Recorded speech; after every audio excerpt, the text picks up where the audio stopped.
Shock banget tiba-tiba ngeliat pergi kerja ke Malaysia tanpa saran di sosial media. Please jangan sampai ada yang tergiur dengan cara-cara seperti ini karena udah Dia keluar, dia bebas. Lepas bebas, pagi tadi saya tengok dia buat live.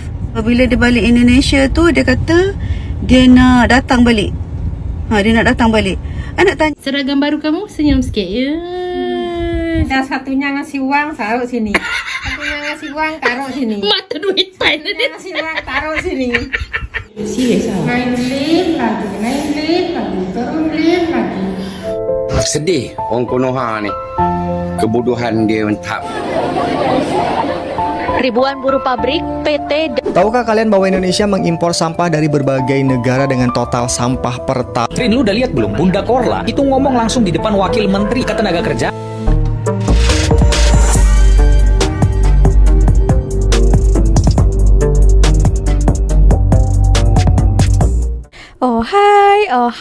Hai semuanya, apa kabar teman-teman?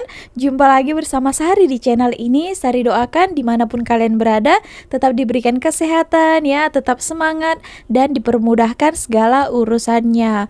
Oke teman-teman, nah ini ada video salah seorang influencer Indonesia, tapi dia tinggal di Malaysia ini. Dia merasa shock ya, terkejut. Saya pun merasakan hal yang sama ketika melihat video-video dekat TikTok itu ya.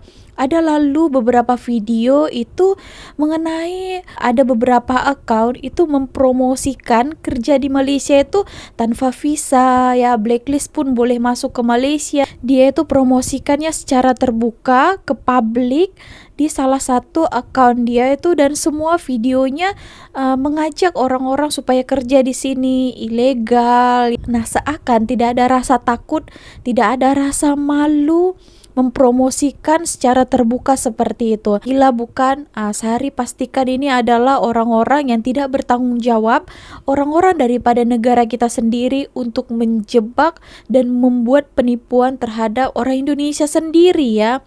Nah, ini yang gila sekali ya saya rasakan. Wow, berani sekali dia berbuat seperti itu, menipu secara besar-besaran di media sosial. So, langsung saja seperti apa? Jom kita tengok videonya. Shock banget tiba-tiba ngeliat pergi kerja ke Malaysia tanpa dokumen seperti paspor dan visa malah dipromosiin besar-besaran di sosial media. Please jangan sampai ada yang tergiur dengan cara-cara seperti ini karena udah nggak bener. Dan resikonya itu besar banget, bisa ketangkap, bisa dipenjara. Masuklah ke Malaysia secara legal, cari perusahaan yang mau sponsor visa kalian. Kalau untuk TKI bisa cari juga agensi yang terpercaya dan terdaftar di pemerintahan kita. Jangan dengan cara seperti ini karena di sini pun nanti di KL kalian juga akan susah gitu mau keluar-keluar, takut dirazia, takut ke sana, takut ke sini, takut segala macem. Kalau sakit mau ke rumah sakit juga nggak ada dokumen, kan bingung kan?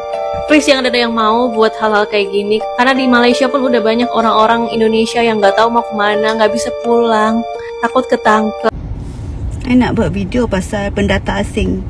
Macam hari tu kes yang dekat Mentari Court tu kan, immigration serbu kan, diorang tangkap kan, dan bila dah tangkap tu diorang kan dah dia kena penjara.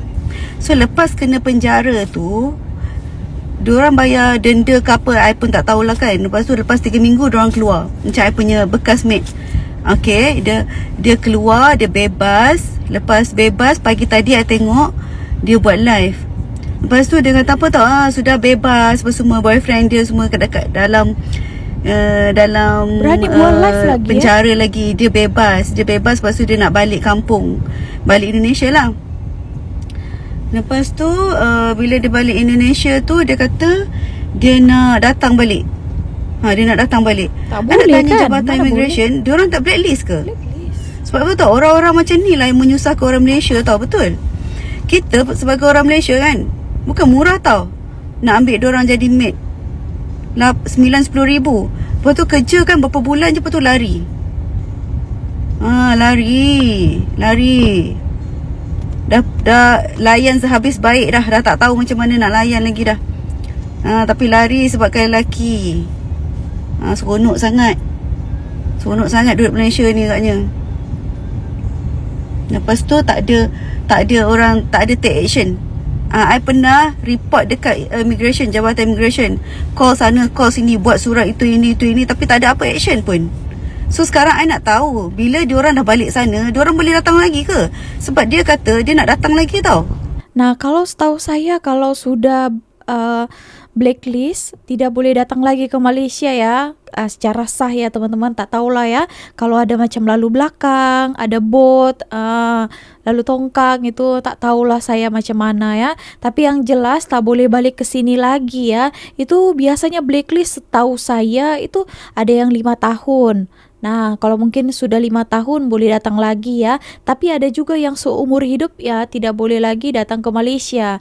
Nah, oke, nah menurut Sari ya, itu hari yang sudah ditangkap itu mereka keluarkan supaya mereka ikut program yang pemutihan itu, yang balik guna paspor sementara, ngurus di KBRI, SPLP, agar mereka itu ngurus semuanya dan terus balik ke negara asal ya, dan akan di blacklist pastinya. Tapi Sari tak tahulah ada cara lain atau macam mana.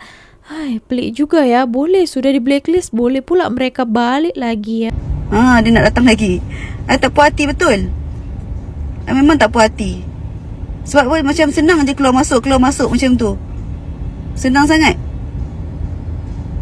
Geram betul kadang-kadang diorang ni. Macam kita ni cari duit 10,000 apa 10,000 tu macam senang sangat untuk ambil diorang bekerja tu. Lepas tu lalah diorang balik. Diorang datang sini kan, nak lepas datang sini je, kerja sekejap je. Lepas tu korang tengok lah, berjimbar sana sini. Ya Allah Tuhanku, belum sebut lah pasal apa ni lagi. Tak tahulah. Kalau Jabatan Immigration tak ambil tindakan lah kan, tak ada blacklist lah, yang ditangkap lepas tu datang balik, I pun tak tahu nak cakap lah. Tolonglah buat kerja elok-elok. Oke, nah itu adalah luahan daripada salah seorang majikan warga negara Malaysia yang punya maid-nya. Kemungkinan maid-nya itu adalah daripada Indonesia ya. So, memang tidak murah ya kalau mau ambil pembantu rumah ke Malaysia ini, kurang lebih 10 sampai 15 ribu biayanya untuk sampai ke sini. Nah, sudah di sini akan kerja.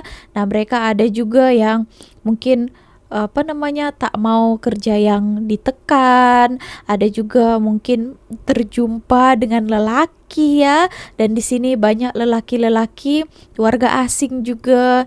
Nah, mungkin mereka itu sudah tidak tahan ya kan, jadi mereka lari ikut pasangannya. Padahal majikannya dia tak mengerti perasaan majikan ya kan, memang mahal ya teman-teman. Wow, bukan senang juga mencari uang seperti itu. Terkadang majikan ini pun dia terpaksa kan, disebabkan mungkin dia pun mau kerja di luar, tapi di rumah itu ada anak-anaknya, rumahnya itu mau ada orang yang urus, jadi terpaksa juga ambil maid kan. Ketika di sini sudah ada juga yang sudah dilayan baik kan, malah dipijaknya kepala kita. Itu juga kan, kadang orang bilang karena majikannya jahat, tidak juga ya. Kadang yang baik pun mereka buat juga macam itu. Namanya besar kepala ya. Nah, aduh, tak tahu lagi ya gimana caranya seperti itu. Kadang kalau orang Melayu itu lebih suka sebenarnya maid Indonesia, disebabkan satu agama kan. Di sini bukan aja Indonesia, tapi ada Filipin. Tapi Filipin kan kebanyakan non-muslim, jadi mereka kurang mengambil maid dari sana. Nah, biasanya kalau Cina barulah kan. Tapi aduh, inilah ya. Tapi bukan semua ya, saya mengatakan macam tuh. Nanti kita akan lihat ya. Ini adalah pasangan, ada banyak sebenarnya ya, maid dan juga majikannya itu best sekali ya, bergurau-gurau. Ada juga yang santai lah membuat konten. Nah, jadi memang bukan semuanya, tapi bertuah sekali dapat majikan yang baik, maid yang baik. Oke, so kita tonton dulu videonya macam mana. Jom. Matikan dulu airnya. Ya, semenjak Bibi kerja dengan saya, air saya tiap-tiap bulan RM100. Oh, tak jimat ya. Ya, tak apa dah, dah dimati dah. Yang penting bersih. Yang penting bersih. Bos mau bersih, airnya kena Kalau banyak. di Malaysia memang begitu saya buat kerja. Oh, kalau di Malaysia airnya Kalau orang mau ngikuti nampak seperti saya, Bersih, sehat, tak ada kuman. Pandai ya, Bibi ya. Jangan bilang bersih ke air. Kalau nak mengikut seperti Bibi, bersih, sihat, tak ada kuman, makanya air kena banyak, RM100 sebulan. Aduh, sakit perut aku. Ya Allah, lantak kau lah, Bik. Janji bersih. Aku nak main air daripada pagi sampai petang main lah. Janji bersih ya. Tangan-tangannya putih seperti kapas. Tengok, tangannya putih seperti kapas katanya. Iya, memang. Hari-hari majikannya gelak ya atas perangai-perangai lucu-lucunya kelakuan Bibi ini. Dia menjawab celoteh-celotehnya. Tadi tuh majikannya pun wow, dia jadi lebih muda mungkin nanti majikannya kan. Bibi ini buat lucu-lucu saja, gelaknya pun sangat lepas ya kita lihat. Nah ini ya sangat beruntung kalau dapat majikan yang baik, dapat juga maid yang baik kan. Jadi rasa kerja itu selesa aja ya kan, macam kerja di rumah sendiri. Terbaik ya. Kirim salam dengan Bibi ya. Suka dengan video-video kamu. Alhamdulillah. Bi, ada orang kirim salam, Bi. Nama dia Zirah. Bibi, umur kamu berapa ni? Ramai sangat tanya ni, umur kamu berapa? Waktu berangkat ke sini 37. Oh, waktu berangkat. Sekarang Waktu sudah berangkat berapa? Sekarang sudah di Kakak jangan gendak, Kak. Aku rasa saya nak gendak dah ni. Waktu berangkat ke sini 37. Sebelum berangkat ke sini, Bi, umur kamu berapa? sebelum berangkat ke sini. Ya sudah hampir dah 38. Oh mudanya. Berapa tahun yang lalu itu ya? 50 tahun. Aduh. Sebelum berangkat ke sini umur dia 38. Bila berangkat ke sini umur dia 37. Ya Allah. 1 tahun kurang ya. Bi, saya. Bi, seragam baru kamu senyum sikit. Ya. Cantik. Pas ada ininya. Iya. Ada ininya. Iya. Apa mau taruh? Iya. Kalau sudah ada satunya ngasih uang, taruh sini. Satunya ngasih uang, taruh sini. Oh, mata duit pain dia. Ngasih uang, taruh sini. Apa namanya? Apa dia, Bi? Tato. Pedas. Pedas ini, Bos. Ini. Potato tu kenapa? Ya, Bos mau makan tak pedas ini. Tak nak. Kenapa? Pedas ini tak anu ini tak manis, gurih ini ya. Tak manis, masin. Masin. Kenapa? Ini ada cili. Iya. Ya, enak ini, Bos. Iya, Enak enak. ini. Saya tak nak. Kamu kenapa tanya tak habis-habis kamu nak? Kamu nak ke? Nak Ya, makan Bos, lah. kalau tak mau makan saya ini habiskan semua. Kalau kamu nak, kamu makan lah. Kenapa kamu tanya banyak-banyak? Ya itu. Kan dekat hospital hari tu saya belikan kamu banyak ni. Kan kamu dah makan. Oh iya. Sungkan lah ya kan mau minta. Makan. Habiskan. Dibeli ini. Buah apa ini? Tak Apa tahu. dia? Siapa beli? Kakak ipar Ini. saya. Tapi tak. Ini. Ni Jeruk. Rujak ini. slow lah sikit, Bi. Mama nak tidur. Oh asyik makan juga Bibi ya. Apa dia? Jeruk besar itu. Apa jeruk? Apa namanya kalau Limau. Itu limau. Jeruk Bali. orange ya, limau. Makan lah, Bi. Makan semua. Saya tak nak. Kamu makan semua. Makan semua. Saya tak nak. makan semua. Saya tak nak makan benda-benda macam ni, Bi. Meleduk. Dia mau ya kan, tapi Tak, benda Ini ni. apa, Bos? Jambu tak, Bos? Ya, tu jambu. Ni asam-asam ni tak bagus untuk kesihatan. Oh ya. Makan. Tapi beli, tapi tak dimakan. Dah dia memang suka beli. Kamu yang tukar makan. Wih. sayang lah ya kan. Macam-macam. Serius lah. Naik lift lagi, turun lift lagi. Angkat di atasnya. Wah sampai angkat ya. Itu tak bisa ya, Bos? Kalau di gunung buat lift macam ni, buat lift dekat gunung. Iya. Kamu nak bawa apa? Ya, kalau masih makanan yang itu enak. Oke, nah itu adalah keseharian majikannya bersama maidnya. Kalau di sini dipanggil Bibi ya. Oke, nah macam itu ya. Sampai kita boleh dengar tadi ketawa oleh majikannya itu sangat lepas kan. melihat tingkah laku, perangai-perangai lucu daripada bibi ini ya. Wow, nah ini sangat beruntung lah ya macam ini. Sebenarnya ada ramai lagi. Itu hari pernah saya reaksikan juga yang tentang sayur jarang jumpa itu. Karena terkadang kan perbedaan bahasa, ada juga yang mereka rasa berbeda daripada di kampungnya kan. Contohnya tadi tuh barang-barang itu diletak di atas kepala. Kalau di kampungnya itu hal yang biasa kan. Bawa barang-barang diletak di atas kepala. Tapi ketika ya di Malaysia ini, orang Malaysia melihatnya agak lain gitu ya. Tapi di sana sebenarnya orang itu udah biasa gitu ya. Perangai-perangai macam itu yang membuat suasana antara majikan dan juga bibi itu sangat harmoni ya. Terbaik sekali. Oke, nah ini pesan juga kepada kalian-kalian di luar sana, kalau mendapatkan majikan, bos kalian yang baik gitu ya, pertahankan. Memang kerja itu kan memanglah capek, memanglah penat kan, namanya juga kerja kan. Ingat tujuan kalian itu ke sini tuh mau buat apa? Ya memang kerja, mau cari uang, kumpul uang.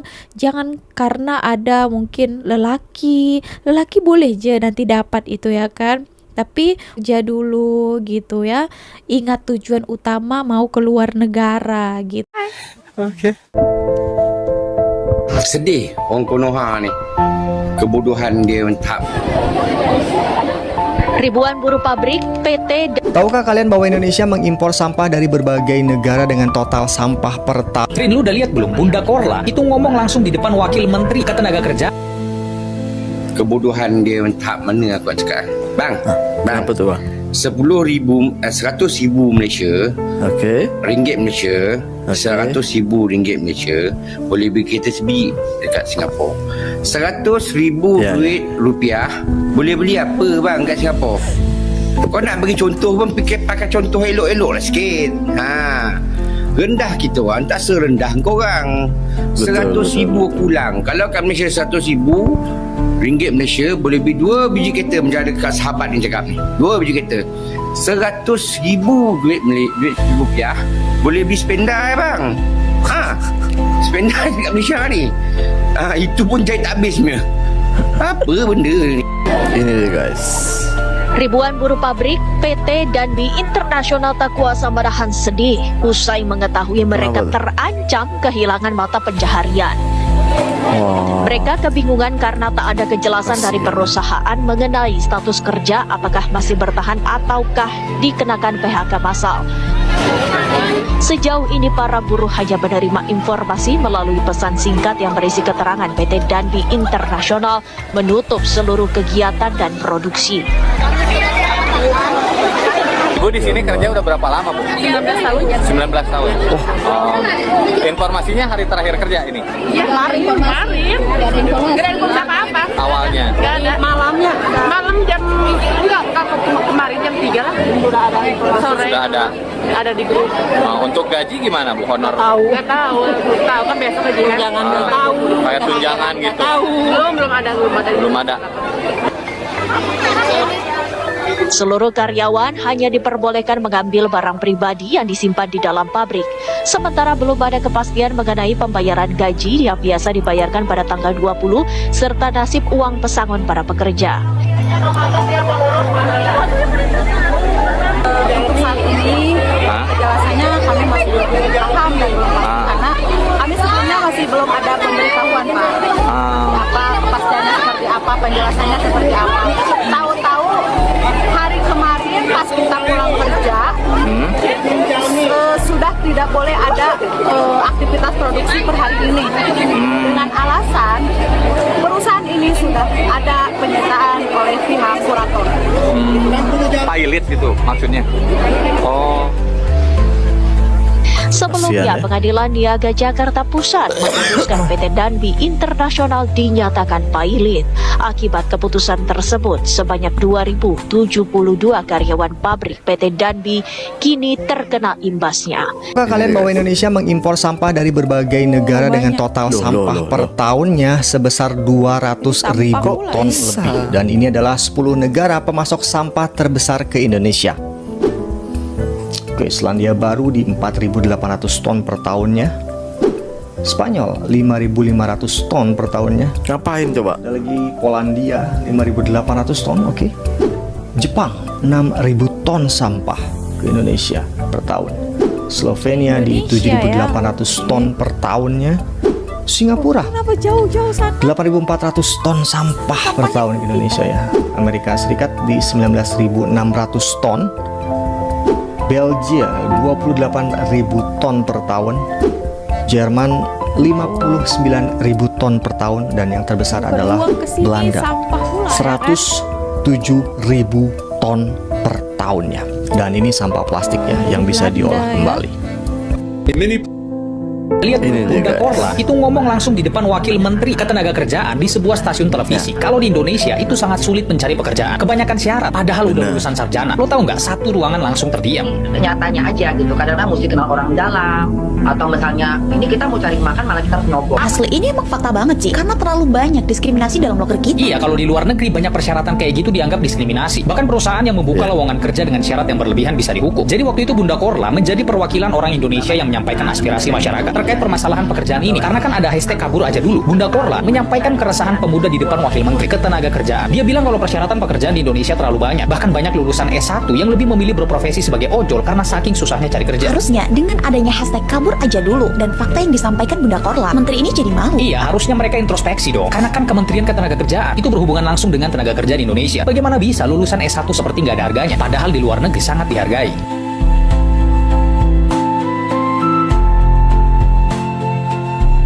Judul Realita Pahit, Sampah Impor, PHK Massal, dan Susahnya Cari Kerja di Indonesia. Gue nonton video ini, asli bikin kepala panas. Dari awal sampai akhir isinya ngebahas realita pahit yang sering banget kejadian di Indonesia.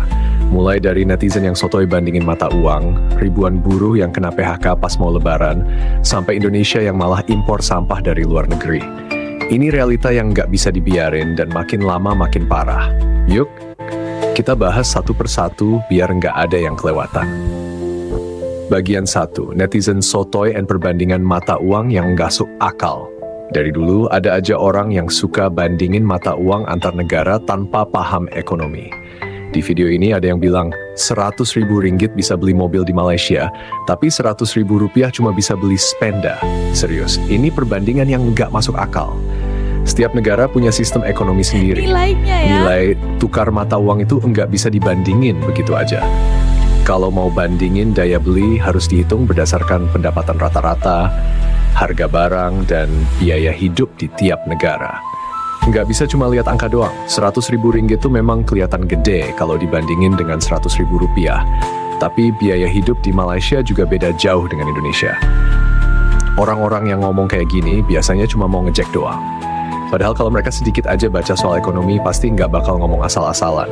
Ini tuh contoh kebodohan yang nyebelin banget. Udahlah, ekonomi Indonesia susah. Masih aja ada orang yang suka ngebandingin hal-hal yang nggak relevan. Bagian 2, ribuan buruh kena PHK pas mau lebaran.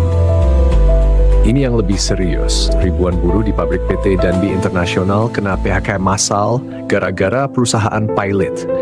Bayangin, mereka udah kerja belasan tahun, tiba-tiba dikasih kabar bahwa mereka nggak punya kerjaan lagi.